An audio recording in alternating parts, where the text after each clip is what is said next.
Rothschild family গোটা বিশ্বের নিয়ন্ত্রণ যে পরিবারের হাতে।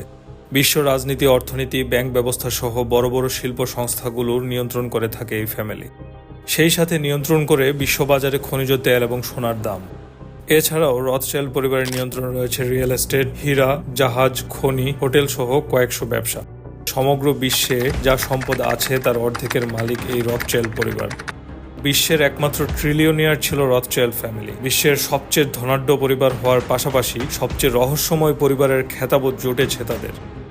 তবে সর্বদা গোপনীয়তা রক্ষা করে চলা এই পরিবারের ইতিহাসে প্রচলিত আছে বহু ষড়যন্ত্র তত্ত্ব। এই পরিবারটির স্বার্থের উপর নির্ভর করে সমগ্র বিশ্বের যুদ্ধ ও শান্তি। প্রশ্ন আসে, কিভাবে শুরু হয়েছিল এই পরিবারের আধিপত্য?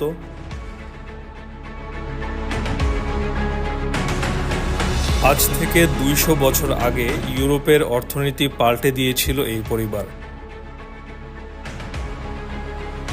সেই সাম্রাজ্যের সূচনা করেন মায়ার আমসেল রথচাইল্ড, যার জন্ম ১৭৪৪ সালে বর্তমান জার্মানির এক ইহুদি পরিবারে। অল্প বয়সে বাবা মা হারানো মায়ার রথচাইল্ড ক্যারিয়ার শুরু করেন ব্যাংকার হিসেবে। পরবর্তীতে ব্যাংকিং ক্যারিয়ারের তুখুর অভিজ্ঞতা ও সুনামকে পুঁজি করে নিজের এলাকাতে শুরু করে ব্যাংকিং ব্যবসা। ইহুদিদের টাকা জমা রাখতেন নিজের ব্যাংকে। সেই টাকা বাজারে খাটিয়ে নির্দিষ্ট সময় পর সুদসহ ফেরত দিত তার ব্যাংক। একই সঙ্গে দুর্লভ সব মুদ্রা এবং কয়েনের ব্যবসা করতেন তিনি। এ ব্যবসার সূত্র ধরেই তৎকালীন হেসের ক্রাউন প্রিন্স উইলহেমের সঙ্গে ঘনিষ্ঠ হন তিনি। প্রিন্সের ঘনিষ্ঠজন হয়ে নানা ধরনের সুবিধা এবং শহরে অন্যান্য অভিজাতদের সঙ্গে সম্পর্ক স্থাপন করেন। ১৭৬৯ সালে রাজা উইলহেমের কাছ থেকে ক্রাউন এজেন্ট উপাধি নেন মায়ার রথচাইল্ড। ক্রাউন প্রিন্স উইলহেম ছিলেন প্রচুর সম্পদের উত্তরাধিকারী।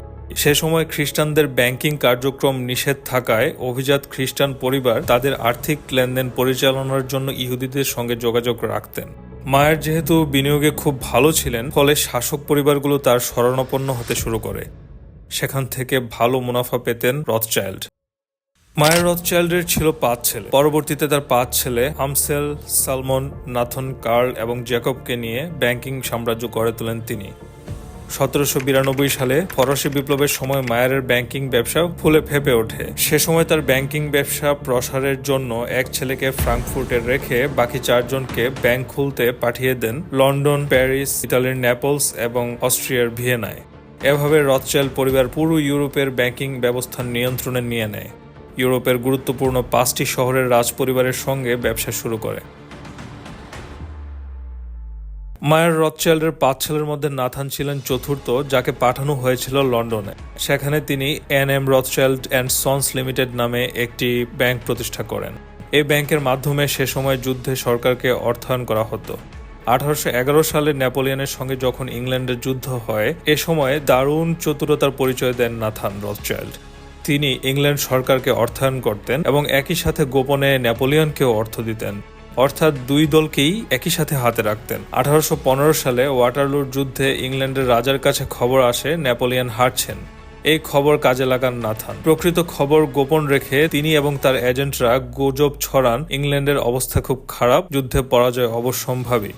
ফলে দ্রুতই সরকারের বন্ড মূল্যহীন হয়ে যাবে। যেহেতু বিনিয়োগকারী হিসেবে নাথানের যথেষ্ট সুনাম ছিল, তাই তার কথা ইংরেজরা সহজেই বিশ্বাস করে এবং হুড়মুড় করে বন্ড বিক্রি শুরু করে। ফলে একদিনে ধস নামে লন্ডন স্টক এক্সচেঞ্জে। চতুর নাথান নিজের এজেন্ট নিয়োগ করে সেই বন্ড কম দামে সংগ্রহ করে নেন। যুদ্ধ শেষে ইংল্যান্ড জয়লাভ করলে বন্ডের দাম যখন আবার বেড়ে যায়, তখন চড়া দামে সমস্ত বন্ড ছেড়ে দেন নাথান। এতে সে সময় বিপুল সম্পদের মালিক বনে যায় রথচাইল্ড পরিবার। যেহেতু নাথান আগে থেকেই জানতেন যুদ্ধে ইংল্যান্ড জয়ী হচ্ছে, তাই এই খবর ছড়িয়ে পড়ার আগেই ব্যাংক অব ইংল্যান্ডের কর্তৃত্ব নিয়ে নেয় নাথানের ব্যাংক। ওই যুদ্ধে ধার করা অর্থ ২০০ বছর ধরে রথচাইল্ড পরিবারকে পরিশোধ করেছে যুক্তরাজ্য সরকার। দ্বিতীয় বিশ্বযুদ্ধে হলোকস্ট ইস্যু এবং আমেরিকাকে ব্যবহার করে ইহুদিদের জন্য অবৈধ ইসরায়েল রাষ্ট্র প্রতিষ্ঠা করার পেছনে রথচাইল্ড পরিবারের ভূমিকা আছে। সেজন্য তৎকালীন মার্কিন প্রেসিডেন্ট হ্যারি এস ট্রুম্যানকে $২০ লাখ দিয়েছিল তারা। নির্বাচনী প্রচারণার তহবিলের নামে দেয়া হয়েছিল ওই অর্থ। ওই অর্থের বিনিময়ে যুক্তরাষ্ট্রই ইসরায়েলকে প্রথম স্বীকৃতি দেয়। পৃথিবীর চোখে ধুলো দিয়ে তারা কায়েম করেছিল ফিলিস্তিনের মানচিত্রে একটি বর্ণবাদী জাতিরাষ্ট্র।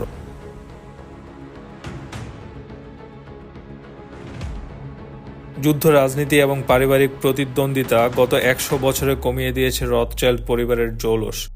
নানা কারণে নেপলস, অস্ট্রিয়া, ভিয়েনায় বন্ধ হয়ে যায় ব্যাংকের শাখা।